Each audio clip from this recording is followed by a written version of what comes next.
தந்தை, மகன், தூய ஆவியானவர் நம்மை நிறைவாக ஆசீர்வதிப்பாராக.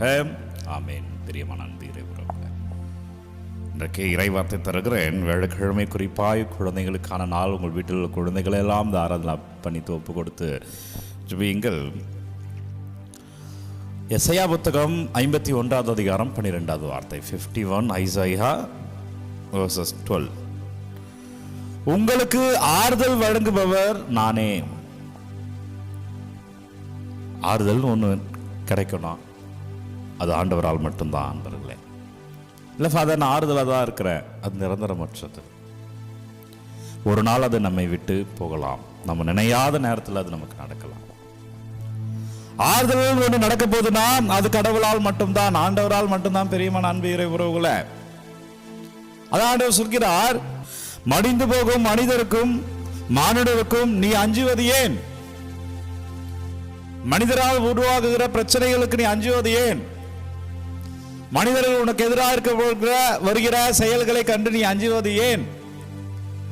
உனக்கு ஆறுதலாக தான் நான் இருக்கிறேனே, உன்னை தேற்றுதான் நான் இருக்கிறேனே, உனக்கு வழிகாட்டுதான் நான் இருக்கிறேனே, இந்த பிரச்சனையிலிருந்து எப்படி சமாளிப்பது என்ற வெளிப்பாடை தரதான் நான் இருக்கிறேனே.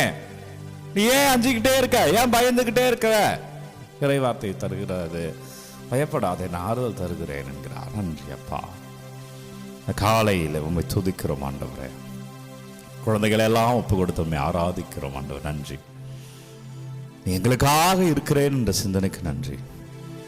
எங்களை ஆசீர்வதிக்கிறேன் என்கிறேன். நன்றி அப்பா. வழி நடத்துங்க, ஆசீர்வதிங்க. பெரியமான அன்பு இறைவர்களே, ஆண்டவர் நமக்காக இருக்கிறார், அவர் நம்மை ஆசீர்வதிக்கிறார். இறைவார்த்தை மத்தேயு நற்செய்தி 6வது அதிகாரம் 7லிருந்து 15 வரை உள்ள இறை வார்த்தையில,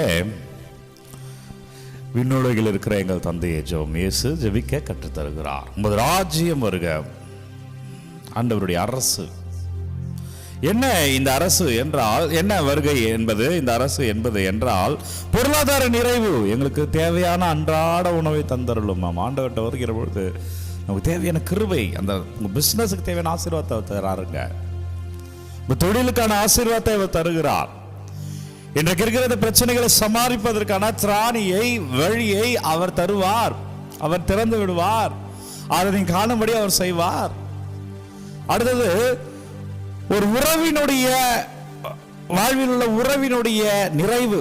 எங்களுக்கு எதிராக செய்கிற குற்றங்களை ஆண்டவர் எனக்கு எதிராக அவன் பேசிட்டான், பண்ணியிருக்கான, நான் மன்னிக்கிறேன். அப்போ உறவுல ஒரு சமாதானம், ஒரு நிறைவு. அதான் ஆண்டவருடைய ராஜ்யம்.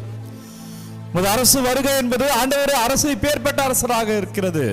உறவுகளிலே நீ மகிழ்ந்திருப்பாய். ஆன்மீக வாழ்வில் நிறைவு. தீயோனை, கண்ணுக்கு புலப்படாத சக்தி அதிகங்க. நீங்க நினைச்சு பார்க்க முடியாம கண்ணுக்கு புலப்படாத தீவினைகள், பொல்லாப்புகள் அதிகமாக இந்த உலகத்தில் இருக்கிறது. எனவே அந்த தீவினையிலிருந்து விடுதலை அடைய இறைவன் நம்மை தொடுகிறார், நம்மை வழி நடத்துகிறார், நம்மை ஆசீர்வதிக்கிறார். ஒப்பு கொடுப்போம். நன்றி அப்பா, இந்த நாளுக்கு நன்றி ஆண்டவரே. அரசு ராஜ்யம் இந்த ஜெபத்தில் இருக்கிறது என்ற செய்தி, நான் உனக்காக இருக்கிறேன் மகனே மகளே என்ற செய்தி. நன்றி ஆண்டவர். வழி நடத்துங்கப்பா, ஆசீர்வதிங்க. ஒவ்வொரு பிள்ளைகளும் தொடப்படுவார்களாக. அனுப்புகிற ஒவ்வொரு விண்ணப்பங்களையும் உங்கள் பாதத்தில் வைக்கிறேன். ஒவ்வொரு விண்ணப்பங்களும் ஆசீர்வாதமாய் மாறுவதாக. இயேசு சாவியின் கிருபையிலே அபிஷேகமாய் நீங்கள் இருப்பீர்களாக. வல்லமையான இறை கிருபையிலே என் மகனே மகளே நீ வாழ்வாயாக. தலை வணங்கி இந்த ஆசீர்வாதத்தை பெற்றுக்கொள்வோம்.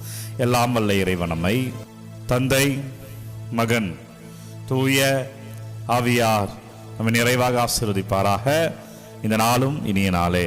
நண்பர்களே, ஒவ்வொரு நாளும் இடையே காலை 3 மணிக்கு இந்த ஆராதனை வழங்கி கொண்டிருக்கிறோம். யாருக்கு தேவை நினைக்கிறீங்களோ அவங்களோட பகிர்ந்து கொள்ளுங்க. God bless you. Take care. நாளை 19 அன்பர்களே, நமது எண்ணூர் ஆலயத்தில் நாளை 11:30 மணிக்கு பூசையும் திருப்பலியும் ஆராதனையும் சுசேப்பர் உணவும் வழங்கப்படும். மீண்டும் மாலை நமது பேராயர் ஜார்ஜ் அந்தோனிசாமி அவர்கள் வருகை தருகிறார்கள்.